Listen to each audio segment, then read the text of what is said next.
Welcome to my YouTube channel mindful learning session. और आज की वीडियो में हम अपने न्यूमेरिकल प्रॉब्लम्स को डिस्कस करेंगे चैप्टर नंबर 1 की, जो आपकी बुक के पेज नंबर 19 पर है। इसमें हमारा क्वेश्चन नंबर 1 जो है, calculate the number of moles and molecules in. ये वाले दो न्यूमेरिकल जिसके दो पार्ट 1 भी और पार्ट 2 भी मैं कवर करवा चुकी हूँ। अगर किसी को इन न्यूमेरिकल्स में मसला हो तो वो number of moles and number of molecule से रिलेटेड जो मैंने आप लोगों को क्वेश्चंस करवाए थे उसमें जाके देख सकता है। ठीक है, आज हम बात करेंगे अपने टॉपिक, हम अपने न्यूमेरिकल नंबर 2 पे, जिसमें हमें लिमिटिंग रिएक्टेंट फाइंड आउट करना, उसका मास जो है आइडेंटिफाई करना। ठीक है, इस वीडियो में हम सिर्फ और सिर्फ न्यूमेरिकल नंबर 2 की बात करेंगे। फिर मैं आप लोगों के वीडियो के स्टार्ट में ही कह रही हूँ, अगर किसी को ये वाला न्यूमेरिकल समझना है ना, तो उससे पहले वो मास रिलेशनशिप, मास वॉल्यूम रिलेशनशिप और वॉल्यूम रिलेशनशिप के न्यूमेरिकल्स को देख लें। ठीक है, तो उन न्यूमेरिकल्स की हेल्प से आपको ये वाला न्यूमेरिकल सॉल्व करना काफ़ी इजी हो जाएगा। ठीक है, तो अब हमारे पास सबसे पहले लिमिटिंग रिएक्टेंट क्या होता है, लिमिटिंग रिएक्टेंट को डिस्कस कर लेते हैं, दैन अपना न्यूमेरिकल प्रॉब्लम की तरफ आ जाते हैं। लिमिटिंग रिएक्टेंट बहुत ही आसान सी चीज़ है। लिमिटिंग रिएक्टेंट बेसिकली कुछ भी नहीं है। लिमिटिंग रिएक्टेंट हमारे पास रिवर्सिव, देखो हमारे पास सपोज करो एक इक्वेशन है, ठीक है, N+3H2, तो ये जाके बन जाएगा 2NH।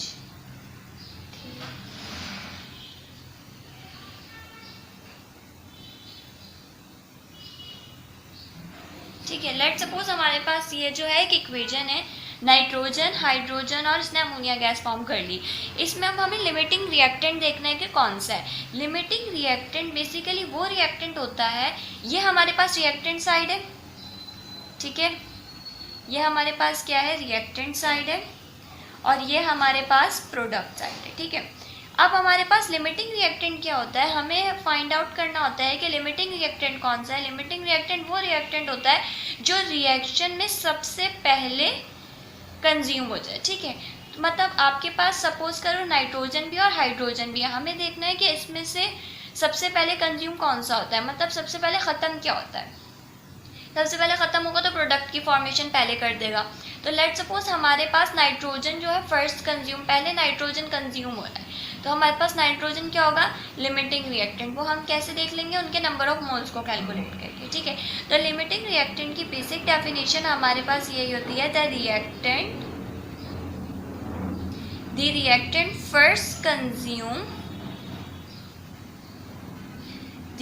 First consume during chemical reaction, any chemical reaction. ठीक है, बस ये हमारे पास क्या है, लिमिटिंग रिएक्टेंट की एक छोटी सी डेफिनेशन है। वो रिएक्टेंट जो सबसे पहले कंज्यूम होगा वही हमारे पास क्या होगा, लिमिटिंग रिएक्टेंट। अब हम इसका न्यूमेरिकल प्रॉब्लम देख लेते हैं। न्यूमेरिकल प्रॉब्लम हमारे पास है, ammonia gas can be produce by heating together the solid NH4Cl and COH2। और आपके पास इक्वेशन गिवन है, if a mixture containing 100 gram of each of these solids is heated, determine the limiting reactant and the mass of NH3 gas produced। हमें इस question में limiting reactant find out करना है और मास निकालना है NH3 का। ठीक है, अब हमें क्या करना है, ये वाला न्यूमेरिकल मैं यहीं पे सॉल्व आपको करवा देती हूँ। ठीक है, ये हमारे पास है न्यूमेरिकल नंबर 2 और हमारे पास है ये पेज नंबर 19 पे। ठीक है, आप लोग अपनी बुक के पेज नंबर 19 पे देख लीजिएगा, न्यूमेरिकल होगा और आपकी स्क्रीन पे भी शो हो रहा है। तो सबसे पहले हमने इस न्यूमेरिकल में डेटा एक्सट्रैक्ट करना है। ठीक है, हमने इसका डेटा बनाया है। डेटा में हमें क्या कहा जा रहा है कि हमें 100 gram of each of these solids, हमें दो सॉलिड्स, देखो हमारे पास एक इक्वेशन है 2NH4Cl और CaOH2, और हमें इन दोनों का ही क्या दिया हुआ है, मास कितना दिया हुआ है, 100 gram of each of these solids. मतलब NH4Cl भी हमारे पास 100 है और CaOH2 भी हमारे पास, कैल्शियम हाइड्रोक्साइड भी 100 है और NH4Cl भी। यहाँ पे हम लिख लेते हैं mass of NH4Cl is equals to 100 gram और mass of CaOH2 equals to 100 gram. हमें क्या निकालना है, लिमिटिंग रिएक्टेंट इन दोनों में से ही कोई ना कोई लिमिटिंग रिएक्टेंट होगा, वो हमें देखना पड़ेगा कि लिमिटिंग रिएक्टेंट है कौन सा। और सेकेंडली हमें निकालना है mass of NH3 is equals to question mark. ठीक है, अब हमने जो पहले मास मास रिलेशनशिप किया था, तो मास मास रिलेशनशिप में हमने कौन कौन से 5 स्टेप देखे थे, वो 5 स्टेप मेथड था। ये भी हमारे पास इसी तरह से 5 to 6 स्टेप मेथड होगा, ये देख लेते हैं। सबसे पहले हमने देखना है बैलेंस केमिकल इक्वेशन। ठीक है, हम क्या देखेंगे, सबसे पहले बैलेंस केमिकल इक्वेशन। तो जो स्टेप करती जाऊंगी वो यहाँ लिखती जाऊंगी। अब हम सॉल्यूशन की तरफ आए। सबसे पहले हम अपने केमिकल इक्वेशन जो हमें क्वेश्चन में गिवन है, हमने, क्योंकि हमारा फर्स्ट रूल क्या कहता है, ये हमारे पास क्या है, बी लाइक इट्स, आप इसको कह सकते हैं this is a short trick. Okay, short trick में इसको कंक्लूड कर सकते हो। सबसे पहले आप बैलेंस केमिकल इक्वेशन देखो, ये स्टेप ऑफ सॉल्विंग कह लो। हमने क्या किया, हमने यहाँ पे सबसे पहले अपनी इक्वेशन देखी और इक्वेशन लिख ली। हमें इक्वेशन गिवन है 2NH4Cl plus CaOH2 2NH3 plus CaCl2 plus 2H2O। अब देखो इसमें ना हमें रिएक्टेंट साइड की हमें ज़रूरत होगी न्यूमेरिकल्स में, या फिर उस चीज़ की ज़रूरत है जिसका हमें मास कैलकुलेट करने को कहा जा रहा है। अभी हमें किसका मास कहा जा रहा है, मास ऑफ NH3। तो हमारे लिए ये इंपॉर्टेंट है, ये इंपॉर्टेंट है और ये, बाकी ये दो चीज़ें हमारे लिए एक्स्ट्रा, इनको हम नहीं देखेंगे। ठीक है, सेकेंड स्टेप हमारे पास क्या होता है, आइडेंटिफाई मास। हमने मास आइडेंटिफाई कर लिया, मास आइडेंटिफाई करके हमने डेटा में लिख लिया था। तो अब हम चले जाते हैं अपने थर्ड स्टेप पर। मास कन्वर्ट करेंगे हम किस में, मोल्स में। तो हम यही कर लेते हैं, मास को कन्वर्ट करेंगे मोल्स में। फोर्थ स्टेप वही हमारे पास होता था मोल रेशो। मोल रेशो हम किन दो चीज़ों के दरमियान में निकालते थे, mole ratio between unknown and known. ठीक है, ये नोन है, ये अननोन है।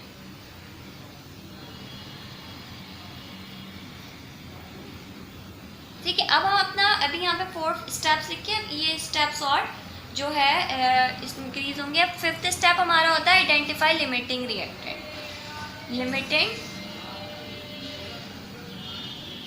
सॉरी यहाँ पर स्पेलिंग चेक कर लीजिएगा, लिमिटिंग है ये। ठीक है, लिमिटिंग रिएक्टेंट। ठीक है, 5th स्टेप में हमें लिमिटिंग रिएक्टेंट निकालना है।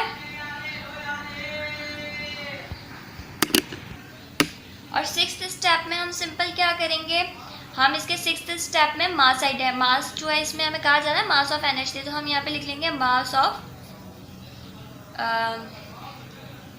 Given species. ठीक है, मास ऑफ गिवन स्पीशी, बस हमारे पास ये 6th स्टेप क्वेश्चन है। ठीक है, अब हमने फर्स्ट स्टेप अपना कर लिया। सेकेंड स्टेप पे हमें कहना है आइडेंटिफाई मास। मास हमें पता है, मास ऑफ NH4 दिया हुआ है 100 ग्राम, और मास ऑफ CaOH2 हमें दिया हुआ है वो भी 100 ग्राम था। फिर हमने क्या करना है, मास को कन्वर्ट करना है मोल्स में। ठीक है, यहाँ पे हम यही करते हैं, फर्स्ट स्टेप हो गया। सेकेंड स्टेप पे हम लिख लेते हैं mass of NH4Cl is equals to 100 ग्राम।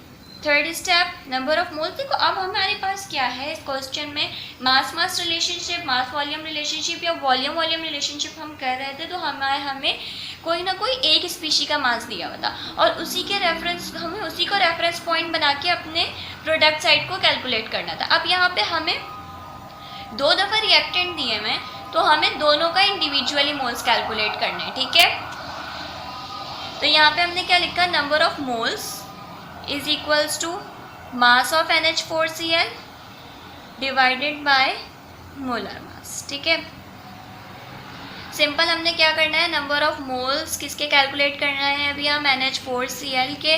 तो यहाँ हम लिखते हैं number of moles of NH4Cl is equals to mass कितना गिवन है हमारे पास 100, NH4Cl का हम मोलर मास कैलकुलेट कर लेते हैं।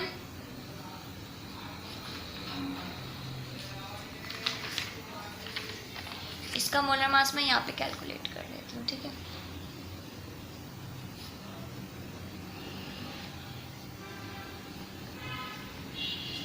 हमारे पास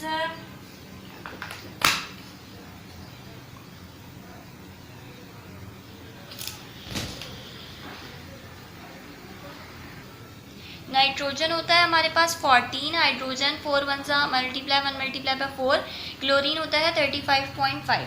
जब आप सारी वैल्यूज़ को कैलकुलेटर में रखोगे तो आपको आंसर मिल जाएगा 53.5। हमें इसका मोलर कितना मिल गया, ग्राम पर मोल में हमें इसका मोलर मास मिल गया 53.5। इस वैल्यू को मैं रख देती हूँ यहाँ और सिंपल 100 को डिवाइड कर देती हूँ 53.5 से। तो 100 डिवाइड बाय 53.5 वी गेट 1.86। हमें कितने मिल गए moles of NH4Cl is equals to 1.86 moles. यहाँ तक आप लोगों को समझ आया। अब हम कैलकुलेट करेंगे, हमने अभी तक मोल्स जो हैं NH4Cl के मोल्स कैलकुलेट कर लिए हैं। अब हम कैलकुलेट करेंगे कैल्शियम ऑक्साइड के मोल्स, ठीक है। यहाँ पे मैं कर लेती हूँ number of moles of CaOH2। Simple उसके लिए भी वही formula, mass upon molar mass. Mass इसका दिया हुआ है हमें 100 और मोलर मास हम कैल्शियम हाइड्रोक्साइड का कैलकुलेट कर लेते हैं। इसी CaOH2 है, कैल्शियम हमारे पास होता है 40, ऑक्सीजन हमारे पास ये इसके साथ भी और ये इसके साथ भी, तो 2 मल्टीप्लाई बाय 16। हाइड्रोजन हमारे पास होता है 1 मल्टीप्लाई बाय 2। 40 प्लस 16 2 से 32 प्लस 2 1 से 2, और जब हम सबको सम अप करेंगे तो हमें मिलेगा 40 प्लस 32 प्लस 2 वी गेट 74, ठीक है। 74 ग्राम पर मोल कैल्शियम हाइड्रोक्साइड का भी हो गया। तो यहाँ पे हम लिख लेते हैं 74, 100 को डिवाइड कर देते हैं 74 से, वी गेट 1.35 मोल्स, ठीक है। हमें पता चल गया नंबर ऑफ मोल्स कितने हैं कैल्शियम हाइड्रोक्साइड के, 1.35 मोल्स, ठीक है। अब हमने क्या करना था, हमारा जो है फर्स्ट स्टेप हो गया, सेकंड स्टेप आइडेंटिफाई मास हो गया, थर्ड स्टेप मास को हमने कन्वर्ट कर लिया मोल्स में, फोर्थ स्टेप है हमारा मोल रेशियो। मोल रेशियो किसके दरम्यान लेते हैं, अननोन और नोन साइड पे, ठीक है। तो अब सबसे पहले हम क्या करेंगे, मोल रेशियो लेंगे इसका इसके साथ, देन हम लेंगे इसका इसके साथ। तो फर्स्ट मैं क्या कर रही हूँ, मोल रेशियो, यहाँ पे ये मैं इसकी हेडिंग की तरह लिख देती हूँ, mole ratio between NH4Cl and NH3, ठीक है। जिसका मास आइडेंटिफाई करना था उन्हीं के दरमियान में मैं क्या कर रही हूँ, मोल रेशियो ले रही हूँ। तो सिंपल इसको मैंने क्या किया, अब ये इक्वेशन देखो, मोल रेशियो लेने का तरीका क्या था, हम इसके कोफिशिएंट्स देखते हैं। 2 moles of NH4Cl gives 2 moles of NH3, ठीक है। 2 moles of NH4Cl gives equals to 2 moles of NH3, ठीक है। अब हमें 2 moles of NH4Cl किसके बराबर हैं, 2 moles of NH3 के। अब देखो सिंपल है, 2 से 2 कैंसिल, कितना बचेगा 1, हमें कितना मिला 1, तो हम यहाँ लिख देते हैं 1 mole of NH4Cl gives 1 mole of NH3, ठीक है। 1 मोल तो हमें अपने इक्वेशन से मिल गए थे नंबर ऑफ मोल्स, ठीक है। दूसरे नंबर ऑफ मोल्स हमें किससे मिलेंगे, ये जो हमने कैलकुलेट किए, ठीक है। हम दोनों साइड पर क्या करेंगे, 1.86 से मल्टीप्लाई करवा रहे हैं, तो 1 को 1.86 से मल्टीप्लाई करवाऊंगी तो 1.86 ही रहेगा। Moles of NH4Cl gives 1.86 moles of NH3। हमें पता चल गया, देखो भाई अब हमारे पास क्या है, NH4Cl जब यूज़ होना शुरू होगा तो वो 1.86 मोल्स ही देगा NH3 के। इसी तरह सेकंड स्टेप में अब हमें क्या करना है, हमें मोल्स को कंपेयर करना है, मोल रेशियो निकालना है कैल्शियम हाइड्रोक्साइड का और NH3 का। तो यहाँ पे यही लिख लेते हैं, mole ratio of CaOH2 and NH3, ठीक है। अब यहाँ पर हमारे पास क्या है, कुछ भी नहीं है, तो हमने सबसे पहले हम कंपेयर करते हैं मोल रेशियो में कोफिशिएंट्स को, देन जो हम मोल्स कैलकुलेट करते हैं फिर हम उन्हें प्लेस करते हैं। अभी यहाँ पे कुछ नहीं है तो क्या है, 1 mole of CaOH2 gives 2 moles of NH3, 1 mole of CaOH2 gives 2 moles of NH3, 1.3। ठीक है, अब क्या होगा, 1 और 2 आपस में कैंसिल नहीं हो सकते। अगर मैं 1 को यहाँ लेकर, देखो यहाँ पर मैंने सिंपल ये किया था, 2 अगर यहाँ जाएगा तो डिवाइड हो जाएगा, यहाँ पे मल्टीप्लाई हो रहा है, लेट सपोज यहाँ जाके डिवाइड हो जाएगा तो वो भी कैंसिल आउट हो गया, 1 ही होता है, इसलिए मैंने डायरेक्ट 1 1 यहीं पे कैंसिल आउट कर दिया था। अब यहाँ पे 1 जाके 2 से डिवाइड होगा तो हमें क्या मिलेगा, 2 ही मिलेगा। इसलिए अब हम क्या करेंगे, जो हमने कैलकुलेट किए थे हम डायरेक्ट उनको रख रहे हैं, हम दोनों साइड पे उनको मल्टीप्लाई करवा रहे हैं। ठीक है, तो यहाँ पर एक स्टेप लिख देती हूँ, multiply both side by 1.86।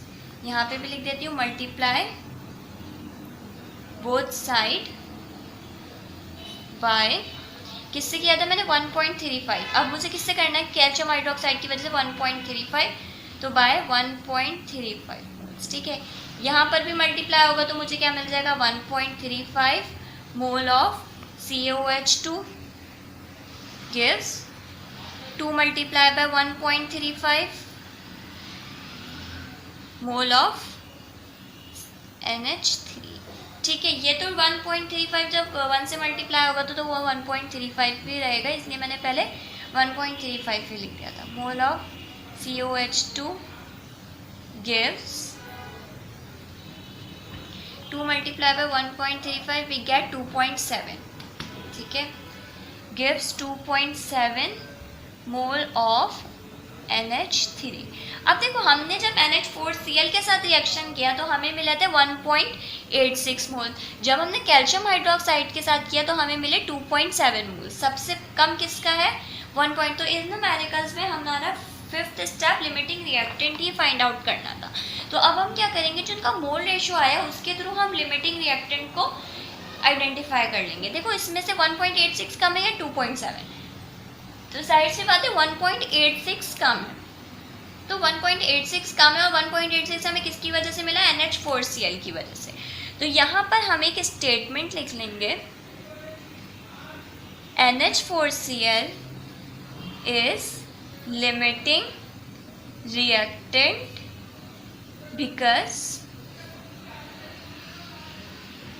it gives 1.86 moles of NH3। इसका मतलब यह है कि सबसे पहले हमारे पास कंज्यूम क्या होगा, NH4Cl पहले कंज्यूम होगा, कैल्शियम हाइड्रोक्साइड बाद में कंज्यूम होगा। ठीक है, हमें अपने क्वेश्चन में दो चीज़ें आइडेंटिफाई करनी थी, एक लिमिटिंग रिएक्टेंट और एक मास ऑफ NH3। लिमिटिंग रिएक्टेंट हम फाइंड आउट आइडेंटिफाई कर चुके हैं, अब हमें सिंपल निकालना है मास ऑफ NH3। तो यहाँ पर हम हेडिंग डालेंगे मास ऑफ NH3 की। अब जो हमारा लिमिटिंग रिएक्टेंट बना है उसी की हेल्प से हम मास को कैलकुलेट करेंगे। ठीक है, हमारा लिमिटिंग रिएक्टेंट क्या बना, NH4Cl। NH4Cl से हमें मोल्स कितने मिले, 1.86। तो यहाँ पर हम लिखेंगे moles of NH3 is equals to 1.86 moles. Formula लगाएंगे हम, number of moles is equals to mass over molar mass. अब हमें कैलकुलेट क्या करना है, मास, तो हमारे पास मोलर मास दूसरी तरफ जाके मल्टीप्लाई हो जाएगा, तो simple number of moles is equal multiply by molar mass is equals to mass of NH3। Molar mass number of moles हमारे पास कितने हैं, 1.86। मोलर मास हम इसका कैसे कैलकुलेट करेंगे, NH3 का, हमारे पास नाइट्रोजन होता है 14, हाइड्रोजन होता है 3, 14 + 3 17। ठीक है, हमने क्या किया, सिंपल 17 से मल्टीप्लाई करेंगे तो मास ऑफ NH3 भी आ जाएगा, 1.86 मल्टीप्लाई बाय 17 वी गेट 31.62। 31.62 आपका क्या आ गया, मास ऑफ NH3 कितना आ गया, 31.62 गिरा। यहाँ तक हमारा जो है न्यूमेरिकल नंबर 2 होता है complete. If you have any query drop your query in the comment section और on Instagram. Thank you so much for watching. अब हम इसके अलावा अपनी नेक्स्ट वीडियो में नेक्स्ट क्वेश्चन करेंगे जो थियोरेटिकल यील्ड, प्रैक्टिकल यील्ड और परसेंटेज यील्ड से। उसमें मैं उससे पहले आपको इन तीनों चीज़ों का छोटा छोटा सा इंट्रोडक्शन दे दूँगी कि जो है क्या होती हैं ये चीज़ें। अभी तक के लिए बस यहीं तक। Thank you so much for watching.